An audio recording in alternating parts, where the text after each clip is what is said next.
من السماء الی الارض۔ اور ایک بڑی پیاری روایت ہے طبرانی کی معجم کبیر میں کہ ایک مرتبہ حضور اپنے حجرے سے برآمد ہوئے، مسجد نبوی کے ایک گوشے میں دیکھا کچھ صحابہ بیٹھے ہوئے قرآن سمجھ رہے ہیں، سمجھا رہے ہیں، پڑھ رہے ہیں، مذاکرہ ہے قرآن۔ آپ کے چہرے پر بڑے بشاشت کے آثار ظاہر ہوئے، خوشی کے آثار۔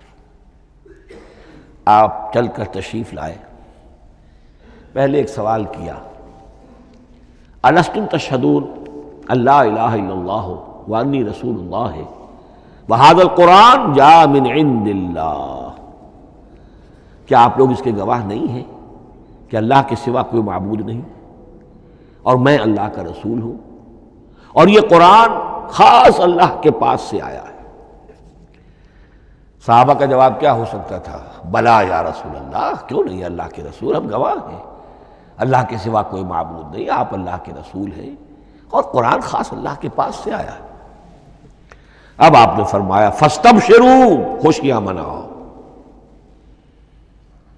فإن هذا القرآن طرفه بأيديكم وطرفه بيد اللہ، اس لیے کہ یہ قرآن وہ شے ہے کہ اس کا ایک سرا تمہارے ہاتھ میں ہے، ایک سرا اللہ کے ہاتھ میں۔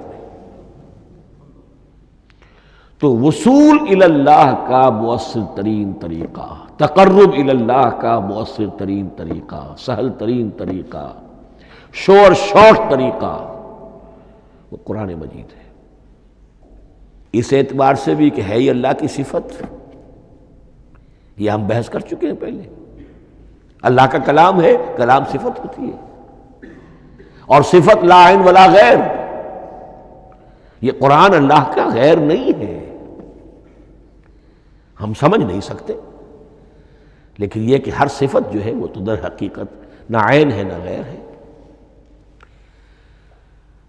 دوسری طرف یہی قرآن جو ہے حبل اللہ اس معنی میں بنتا ہے کہ مسلمانوں کو باہم جوڑنے والی شے، وَاعْتَصِمُوا بِحَبْلِ اللَّهِ جَمِيعًا وَلَا تَفَرَّقُوا، حبل اللہ کو مضبوطی کے ساتھ تھام لو، سب کے سب جمع ہو کر، یہ تمہیں تفرقے سے بچانے والی شے ہے۔ اس کی وجہ کیا ہے؟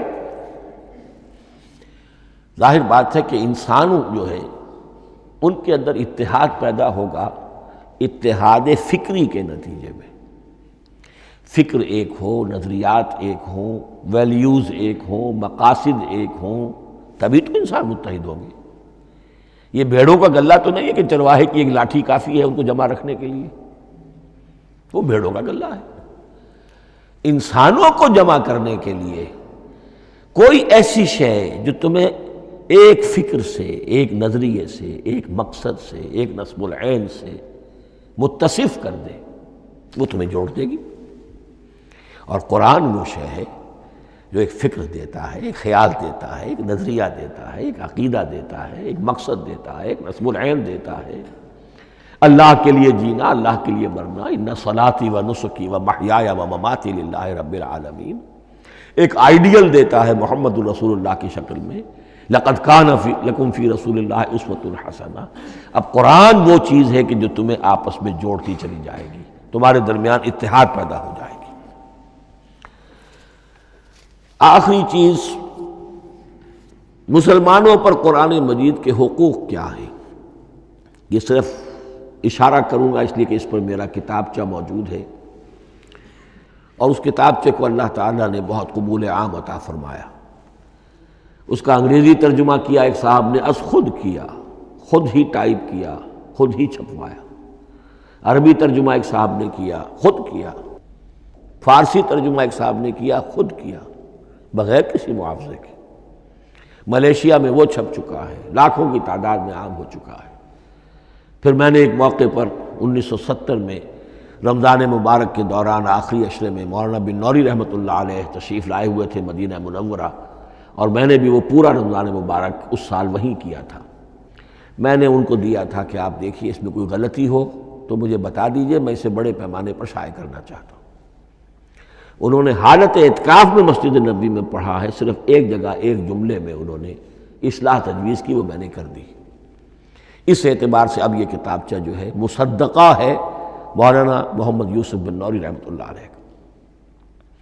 اس میں اللہ تعالیٰ نے جو بات مجھ سے کہلوا دی تھی تقریباً 30 سال پہلے کی بات ہے، ہر مسلمان پر قرآن مجید کے 5 حقوق حسب استعداد و توفیق عائد ہوتے ہیں۔ پہلے یہ کہ اس پر ایمان ہو جیسا کہ ایمان کا حق ہے، صرف زبانی ایمان نہیں، دل سے یقین کہ یہ اللہ کا کلام ہے۔ اور اس کا نتیجہ کیا ہوگا؟ پھر عظمت اس کی پیدا ہوگی، ایمان و تعظیم، یہ پہلا حق ہے۔ تلاوت و ترتیل، اس کو پڑھے جیسے کہ پڑھنے کا حق ہے، پھر سمجھے جیسے کہ سمجھنے کا حق ہے، تذکر و تدبر، پھر عمل کرے، انفرادی طور پر بھی اجتماعی طور پر بھی۔ انفرادی طور پر جو آپ کی زندگی کے معاملات ہیں وہ آپ قرآن کے مطابق طے کریں، قومی سطح پر حکومت اور ریاست اور قانون اور سیاست، اس کے سارے تقاضے قرآن کے مطابق پورے ہوں، اور آخری یہ کہ اس قرآن کو پہنچائیں اور عام کریں، جس کے لیے حضور نے اس حد تک اس میں عمومیت کر دی ہے کہ بلغوا انی ولو آیۃ، پہنچاؤ میری جانب سے خواہ ایک ہی آیت پہنچاؤ، میرا کوئی امتی اس سعادت سے بالکل محروم نہ رہ جائے۔ اول تو خیرکم من تعلم القرآن وعلمہ، تم میں سے بہترین لوگ وہ ہیں جو اسی کے لیے اپنے آپ کو وقف کر دیں، قرآن پڑھیں اور پڑھائیں، سیکھیں اور سکھائیں، سمجھیں اور سمجھائیں، اس لیے کہ سمجھنے اور سمجھانے، سیکھنے اور سکھانے، پڑھنے اور پڑھانے کا بھی کوئی ایک لیول تو نہیں ہے، ایک عام لوگوں کی سطح ہے، ایک ان سے اوپر کی سطح ہے، ایک انٹلیکچوئلز کی سطح ہے، ایک جینیس لوگوں کی سطح ہے۔ ان تمام سطحوں پر قرآن کو سمجھانے کے لیے، پہنچانے کے لیے خود بھی تو اوپر اٹھنا پڑے گا، خود اسے سیکھنا پڑے گا، خود اس کی گہرائی میں غوطہ زنی کرنی پڑے گی، اور یہ ایک لائف لانگ پروسیس ہے، یہ کوئی پارٹ ٹائم جاب نہیں ہے، یہ کوئی صرف پیس ٹائم نہیں ہے، یہ کوئی ہابی نہیں ہے، ہمہ وقت ہمہ تن، خیرکم من تعلم القرآن وعلمہ۔ اب آخری بات بتا رہا ہوں، اور وہ یہ ہے کہ قرآن مجید وحی باللفظ ہے، صرف وحی بالمعنی نہیں ہے۔ یہ بحث اصل میں کیونکہ ہمارے پڑھے لکھے طبقے میں کچھ زیادہ ہو جاتی ہے، خاص طور پر جو مشنری اسکولوں وغیرہ میں پڑھے ہوں اور عیسائیت اور اس کے عقائد اور اس کے فلسفے کی کوئی تھوڑی بہت ان کو کوئی چھوت لگ گئی ہو۔ عیسائیوں کے ہاں یہ عقیدہ ہے، اجماعی عقیدہ ہے کہ وحی بالمعنی ہوتی ہے، یعنی وحی کا ایک مفہوم ہے جو نبی پر اتار دیا جاتا ہے، پھر نبی اپنے الفاظ میں اسے ادا کرتا ہے۔ لفظ اللہ کے نہیں ہوتے، لفظ نبی کے ہوتے ہیں، مفہوم اللہ کا ہوتا ہے۔ ان کے لیے مجبوری یہ ہو چکی ہے جس کی وجہ سے انہیں یہ عقیدہ اپنانا پڑا کہ کوئی ایک انجیل ہے ہی نہیں، 104 انجیلوں میں سے وہ انہوں نے 4 سلیکٹ کی تھی کینونیکل گاسپلز، باقی جو ہیں وہ اب وہ ان کو مستند نہیں مانتے، اپوکریفل کہتے ہیں۔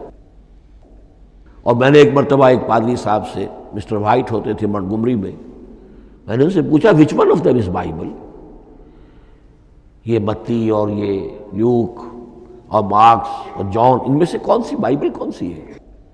تو اس نے جواب دیا none of them is Bible. Bible is in them. ان میں سے کوئی ایک بھی مشخص طور پر، معین طور پر بائبل نہیں ہے، بائبل ان میں ہے بحیثیت مجموعی، لہذا ان کے لیے یہ عقیدہ جو ہے وہ لازم سا ہو گیا۔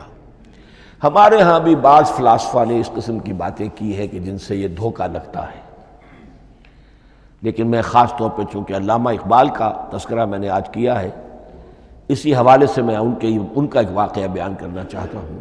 ایف سی کالج لاہور کے پرنسپل تھے ڈاکٹر یوئنگ، ایک دعوت تھی، اس میں علامہ بھی تھے، وہ بھی تھے،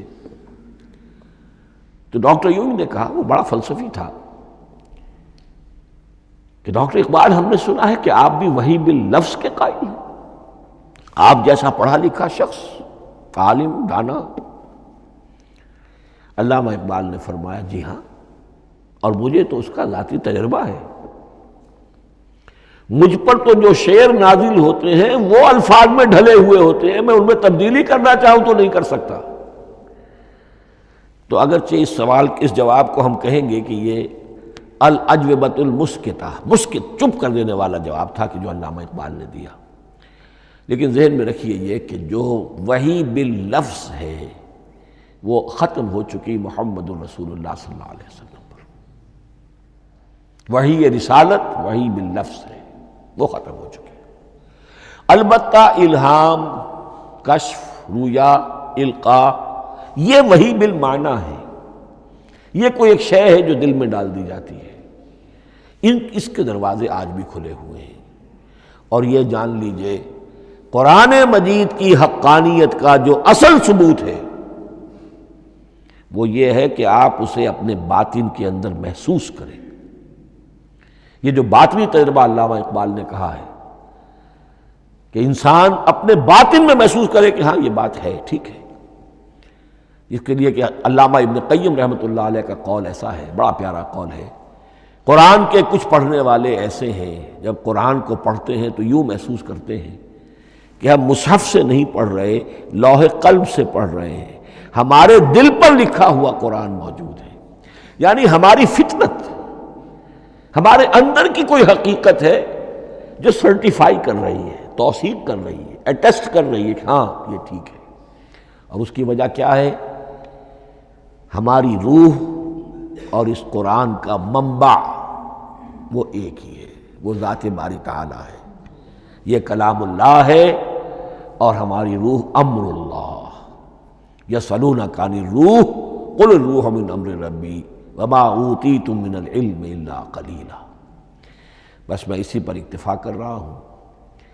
اب گمان غالب یہی ہے کہ کل تو تراویح ہوگی انشاءاللہ، اس لیے کہ سنا یہ ہے کہ آج بھی روزہ تھا سعودی عرب میں، تو اب اس سے زیادہ تو تاخیر اب ممکن نہیں ہے، تو کل انشاءاللہ تعالی دورہ ترجمہ قرآن شروع ہو جائے گا۔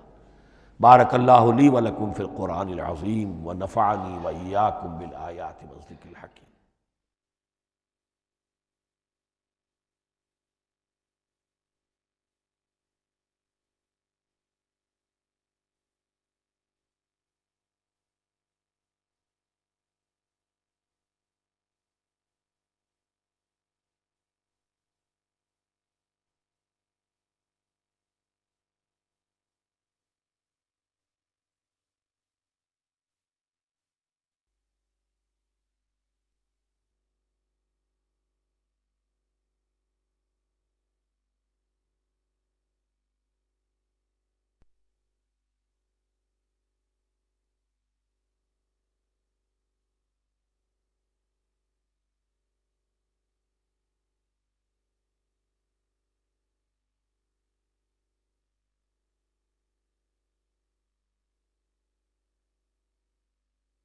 اعوذ باللہ من الشیطان الرجیم،